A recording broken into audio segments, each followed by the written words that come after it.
everyone. Welcome to Sundays with Shaky and Charles. And as always, we are happy when you are driving along with us.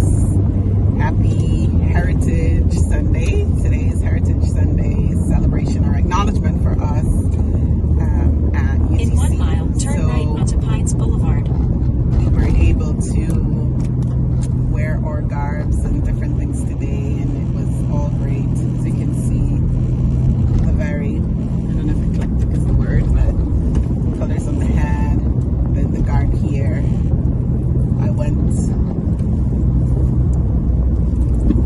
Actually, this was made by my sister. What you trying to show? I'm trying to show my earrings and my necklace, and actually this. So my sister Raquel made this whole set for me. Isn't it gorgeous? I love Very it. nice of you. Yeah. So this is Heritage Sunday, and we're in the season of Lent, and we are having conversations around awakening or 12 spiritual powers, innate powers, and some people call that chakras in some school of thought. For us, we work with the 12 powers, and kicked off, I guess today officially began the first one of the 12. And yeah, so today we awaken the power of faith. And Charles did the lesson today, and believe it or not, for me, I was cracking up at the top of the lesson, like in my mind, because when it comes to the 12 powers, he becomes like a true minister where they don't have any ending, like they can't stop talking. This is what happens to him when he's talking about the 12 powers. So I was laughing because I'm like thinking, all right, we're not getting to go to church today. How long did I go today? I have no idea, but About an hour. he completely, like, once we get into 12 powers, he'll lose his mind and he goes off into a whole other exciting thing. And I did do all my classes with you for 12 hours in advanced classes, going through my the classes at UTC that we offer. And so why does 12 hours excite you so much though? For real, like why is that like such a groove, like your spot? I mean, and relationship is your number one groove, I think. And then, but as far as like even the classes, 12 hours, like you're in a whole other realm. What is it that excites you so much about talking about the 12 hours?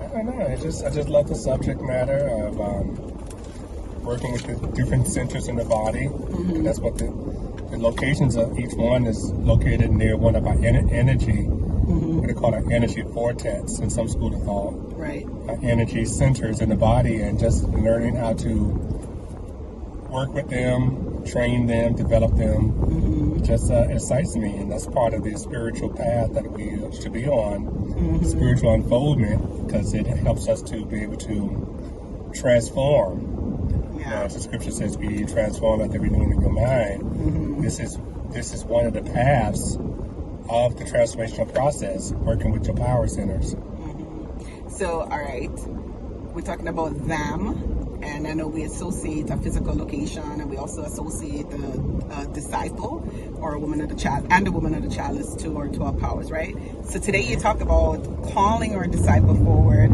training our disciple, and then sending them out. And I want to talk a little bit about the sending them out part for a minute. Mm-hmm. So let's go on that. Sending them out. What is a sending out your 12 powers? Like, what does that look like or entail, or what were you? Is to commission them to fulfill your purpose in life, your divine purpose. Is to help you to fulfill your divine purpose, your soul purpose in life. That's what it means to use them for. So give an example. The higher good. To use them for the higher good of yourself and humanity. Okay, so give an example of a power and how you could send that out.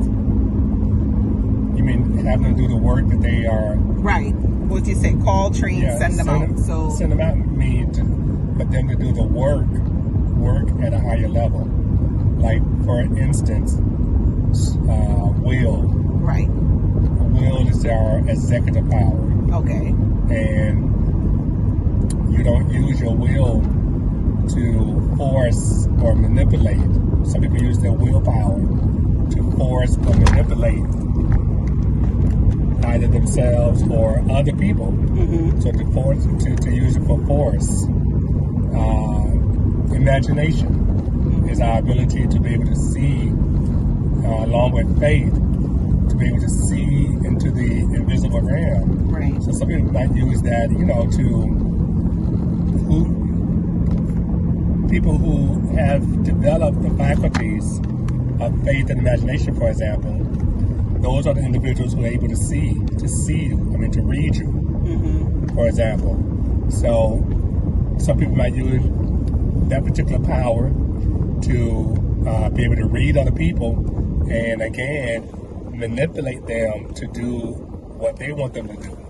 Okay. So that's what I mean. It's supposed to be used for the highest good, yeah. for yourself and others, not trying to use them over others, or using them for your own gain. Correct, like an individual, like your own individual gain. But to ask Spirit, what is your will for me as I awaken my power centers? What is the will for me? And how can I best use my powers for the greater good? Yeah.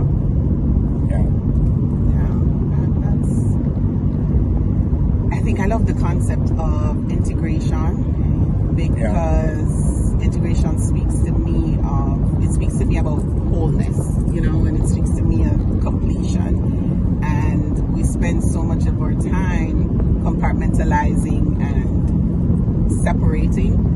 So I enjoy the concept of wholeness and integration. So when I think of working with the 12 powers, I just think of oneness, like activating a certain level of union or oneness or harmony within the 12 powers, within the power centers, so that I can operate in harmony with myself and with the world. Well, they also want to work together. Yeah. In either 2 by 2 or as a whole unit.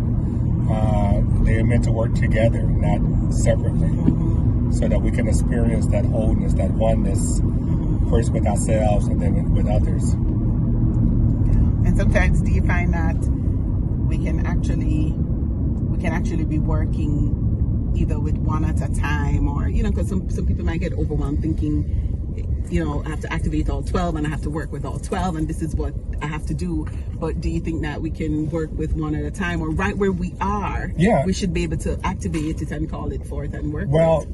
And as I said go ahead. As I said today, the location in the body gives you a clue as to how to work with them, and even which one to work with. Because if something's going on in your body temple, you locate where it's going on, and then see, so which power is most closer to this particular area in my body. So if you're having trouble with your eyes, for example, it could mean that you need to work on your faith or imagination. If you're having trouble with your ears, again, ears associated with faith also. Same thing with your neck. The neck is where your zeal is located. The medulla is located at the base of the neck. If it's your back, then it could give you an indication that perhaps I need to work on my strength, because the strength is in the small of the back. So your misalignment in the body could show you, or mishap in the body could show you where you are out of alignment with one of the powers. Yeah. So, and then that would give you, say, I need to work on my faith. I need to concentrate on my faith right now, and not concentrate on the others at this time in my life, in this season in my life. So yeah. Yeah. I think I love neck rubs. I really do. I like the back of my neck, but sometimes when I'm conscious or I'm aware, I literally know that something's going on and my energy is locked up, and you can feel like a tightness, and so it might appear physical because I feel the tightness in my neck and go right up to the like the top part of my head kind of thing, or the skull, and then I have to have you massage it out. But behind that physical symptom, I know that there's something else going on in my energies or in my thoughts, where I'm not, releasing or moving some energy, or I'm not enjoying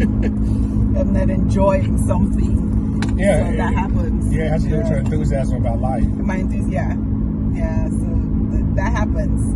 And in different, like I say, different parts of the body. So I really like that we associate our 12 powers with parts of our body, because this is about practicality, right? And about a practical teaching. Right, practical Christianity. Practical Christianity, where you can use this on your own, use this wherever you are. Wow. Oh gee, I think that's somebody's house is burning down or something. Where you can use, I hope everything's okay.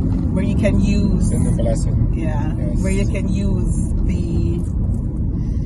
use these tools and these techniques to make your life better, to live a better life. Yeah. Right. Cool. To strike balance. And I think that's one thing you're going to talk about when you get to strength. Yeah. In your lesson about balance. Yeah. Right? I think, yeah. Balance. Fun. I don't know how I got strength, but that's what I got. And I'm teaching that lesson on March 12th. And we'll see how that unfolds. All right. I think that's pretty much it for the lesson. What else you got from the lesson? That was it.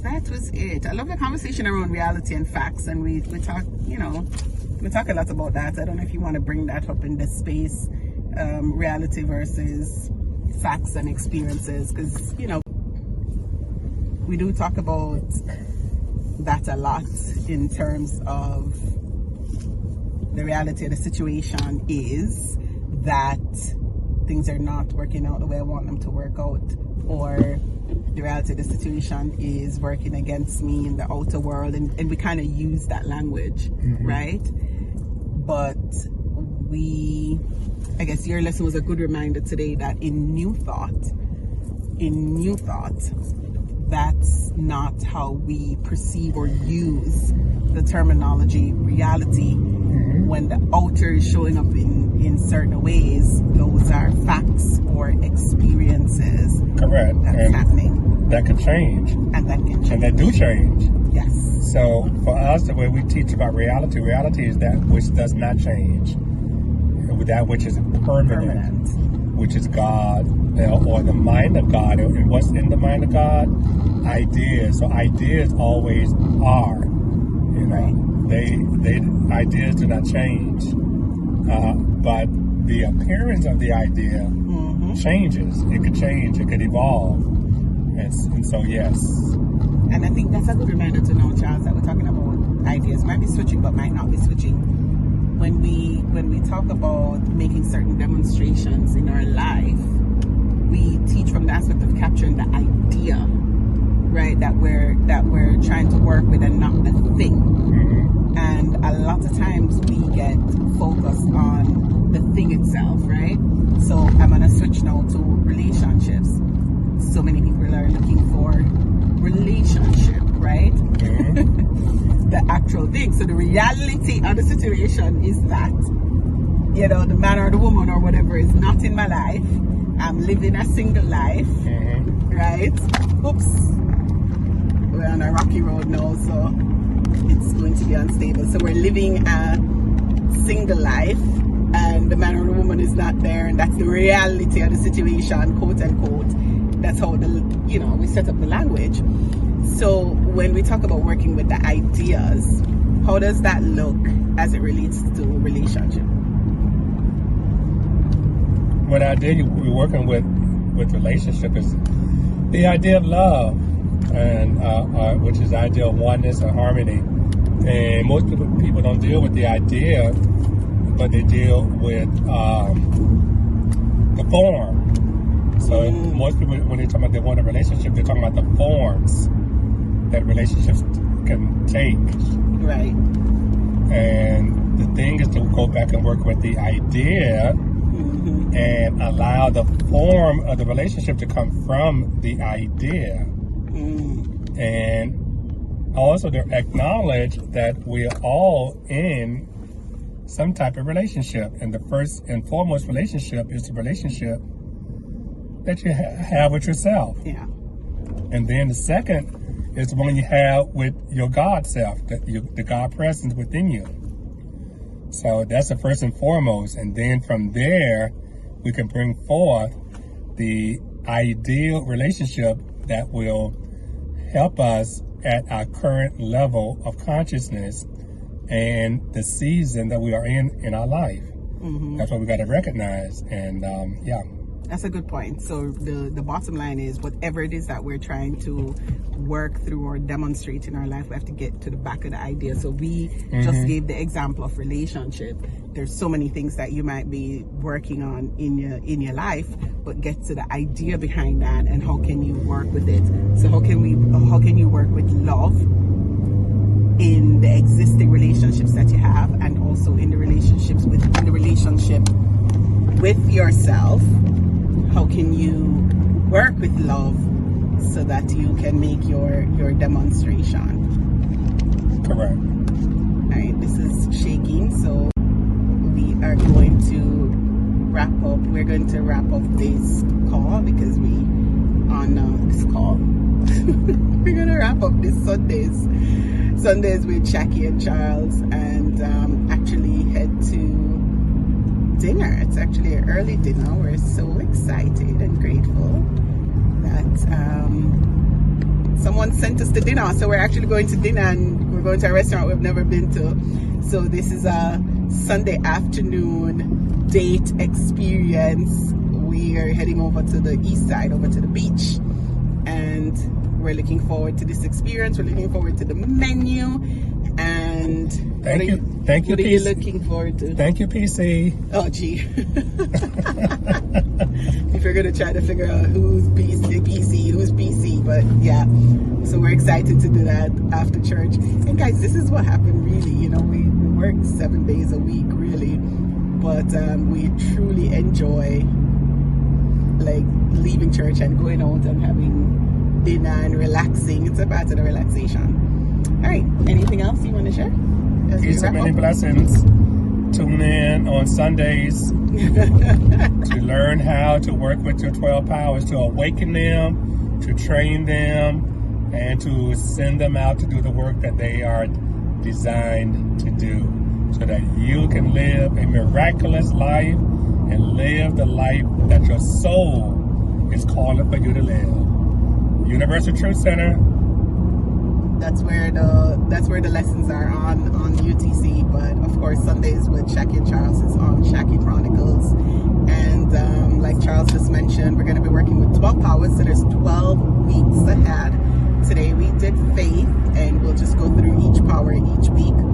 And you can always, go see the lessons over on the UTC YouTube channel, and you can stay here and chat with us and see all the videos and different things that's on Shaky Chronicles. And let us know if there's something you want us to talk about. We are definitely open to talking about other things, and we'll talk about other things, not just Sunday lesson, but there's things that I know people are sharing that they want us to get